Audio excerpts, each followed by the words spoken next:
Trading කරන්න කැමති online සල්ලි හොයන්න කැමති හැමෝම පිළිගන්න channel එකට. ඉතින් මගේ channel එකේ ඔයාලට කියලා දෙන්නේ trading කරන විදිහ, ඔන්ලයින් සල්ලි හොයන විදිහ පිළිබඳව.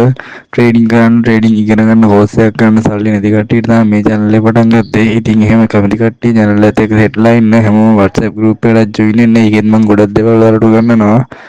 එහෙනම් වැඩි කතා නැතුව අපි යමු වීඩියෝ එකට. ඉතින් අද අපිට කරන්න තියෙන take profit session එක. මීට කලින් ඔයාලටම stop loss එක දාන විදිහ, entry එකක් ගන්න විදිහයි කරා. ඒ දෙක අනිවාර්යෙන් බලන්න. මීට කලින් session මම 7ක් කරලා තියෙනවා. ඒ 7 බලලා මේකට set වෙන්න. අද කරන්න තියෙන take profit session එක.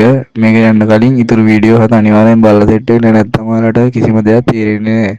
එහෙනම් මේ බලමු මොකද්ද take profit කියන්නේ කියලා. take profit කියන්නේ ඔයාලගේ trade එක profit පැත්තට යද්දී කොහොමද අපි profit එක book කරගන්නේ කියලා. එහෙනම් අපි බලමු buy entry එකදී කොහොමද අපේ profit එක අපි book කරගන්නේ කියලා. මේක වැඩි දෙයක් නෑ. ඔයාලා entry එකක් ගන්න session එක බලන්න ඉතිනේ. ඒක විදිහට මම මේක අරන් තියෙන්නේ. එහෙනම් මගේ තුන්වෙනි entry එක තමයි. හරිද? ඒක විදිහට අපි entry point එක වෙන්නේ මෙන්න මෙතන.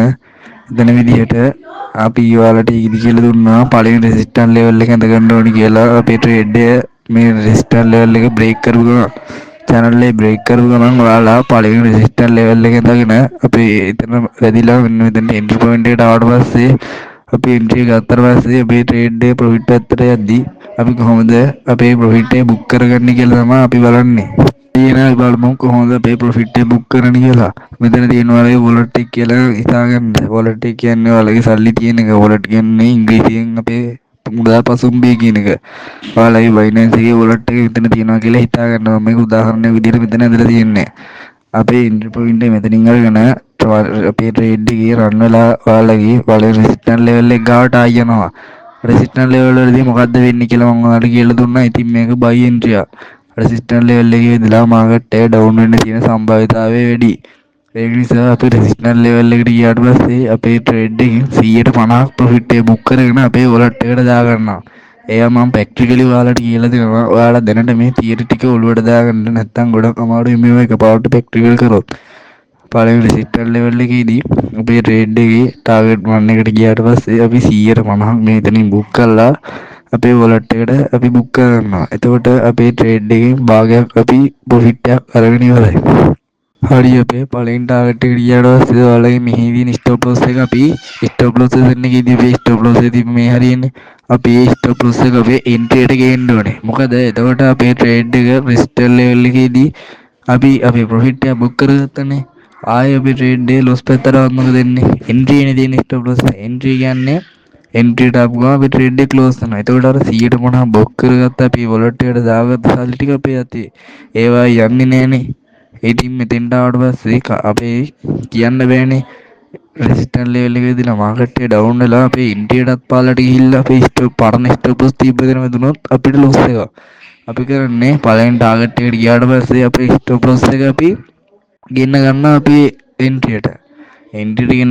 entry එකට ගෙන්නගෙන අයවාගේ stop loss වැදුනා කියන්නකො. එතකොට අපි target 1 එකේදී book කරපු අපේ 150 profit එක අපේ අතේ තියෙනවා. ඒක නිසා ඔයාලා අනිවාර්යෙන් trade එක පළවෙනි target එකට ගියාට පස්සේ අපේ stop loss එක entry එකට ගේන්න. ඒවා practically මම කියලා දෙනවා. දැනට theory ටික වලට දාන්න. එතකොට ඔයාලගේ trade එකේ profit එකක් විතරයි loss එකක් නෑ. මොකද stop loss එකේ entry තියෙන්නේ target 1 එකෙන් අපි 150ක් ගත්තා. හරි එහෙනම් අපි හිතමු අපේ trade එක දැන් පළවෙනි resistance level එකේ වෙදිලා down වෙන්නේ නැහැ. පොඩ්ඩක් වෙලා තිබිලා ආයෙ අපේ trade එක run වෙනවා අපේ profit පැත්තට. ඊට පස්සේ අපේ දෙවෙනි target එක වෙන්නේ අපේ ඊගාව resistance level එක. ඔයාලා හිතන්නකෝ target දෙකටත් අපේ trade එක ගියා. දෙවෙනි target එකේදී මොකද කරන්නේ? 175 book කරගන්න අපේ wallet එකට. එතනින් 175ක් book කරගෙන අපි කරන්නේ අපි stop loss එක entry නේ. entry දී stop loss එක අපි කියනවා target 1 එකට. එතකොට මොකද වෙන්නේ? අපේ trade එක target දෙකක් ගිහිල්ලා ආව කියන්නේ අපේ target 1 එකටයි loss පැත්තට. එතකොට අපි stop loss එකේ තියෙන target 1 එකේ. target 1 එකේ තිබ්බ කියන්නේ එතෙන් trade එක close වෙන කියන්නේ අපේ trade එක profit පැත්තේදීම close වෙන්නේ. entry දී නෙමෙයි entry එකට උඩදී. එතකොට buy trade එක උඩදී close වෙනවා එතනිනුත් අපිට profit එක. ඉතින් අපි මොකද කරන්නේ? target දෙකක් ගියාට පස්සේ එතනින් 175 book කරගෙන අපේ stop loss එක අපේ target 1 එකේ හරියට ගේනවා. එතකොට අපේ trade එකේ අපිට දැනට profit කොච්චර තියෙද? පළවෙනි target එකේ 150යි. දෙවෙනි target එකේ 150යි. stop loss වැදුනොත් එතනින් එන්නේ ඒ ඔක්කොම සල්ලි ටිකයි. එතකොට අපිට profit එක trade එකේ ආකාර තුනකට අපි අතේ දැන් අපි අරගෙන ඉවරයි. අපි එහෙනම් බලමු මෙතනිනුත් ක්ලෝස් වෙන්නේ නැතුව ටාගට් 3 ට්‍රේඩ් එක ගියොත් මොකද කරන්න කියලා. ටාගට් 3ක් ගියොත් 100%ම ගන්නවා මේක මම කියන්නේ 100%ම ගන්න කියලා. ටාගට් 3ක් ගියත් අර විදිහම අපි ප්‍රොෆිට් එකෙන් කීය අපි ප්‍රමාණයක් අරගෙන ගන්නවා අපේ වොලට් එකට. අරගෙන අර ටාගට් 1 එකේ ස්ටොප් ලොස් එක අපි කියනවා ටාගට් 2 එකට. එතකොට දැන් මීටත් උඩ දින ට්‍රේඩ් එක ක්ලෝස් වෙන්නේ. එතකොට අපි ප්‍රොෆිට් එක මේ තුන අරගෙන කොහොමත් 100ක් ගත්තොත් නැති ටාගට් තුනෙම ක්ලෝස් වෙනවා ගන්නේ නැතුව තිබ්බත් අපේ ටාගට් දෙකේ ස්ටොප් ලොස් වැදුනත් අපිට ලොකු ප්‍රොෆිට් එකක් එක්ක තමයි ට්‍රේඩ් එක ක්ලෝස් වෙන්නේ. ඔයාලා හිතන්නේ නැති උඩ සීසන් එකේදී ස්ටොප් ලොස් වැදුනා. ස්ටොප් ලොස් කියන්නේ ලොස් මාරේ නෑ. ස්ටොප් ලොස් එක මේ විදිහට පාවිච්චි කරොත් හරියට ගත්ත හැකි ඇනලයිස් එක හරියට දාලා ස්ටොප් ලොස් එක මේ විදිහට යූස් කර කලින් මම කියලා දීපු විදිහට ස්ටොප් ලොස් එක තැන් වලට උඩට ගෙනල්ලා යූස් කරලා මේ විදිහට ප්‍රොෆිට් බුක් කරගෙන ගානට ඔයාලා වැඩේ අල්ලගෙන ගියොත් ඔයාලට ලොකු ගේමක් ගැහුවා හැකි. අපි බලමු එහෙනම් අපේ සෙල් මේ වැලියු අපි බයි එන්ට්‍රි එකනේ. සෙල් එන්ට්‍රි එක කොහොමද අපි බැලුවේ කියලා සෙල් එන්ට්‍රියට යන්න කලින් මගේ පොඩි ඇනලයිස් එකක් මම ඔයාලට පෙන්නන්න.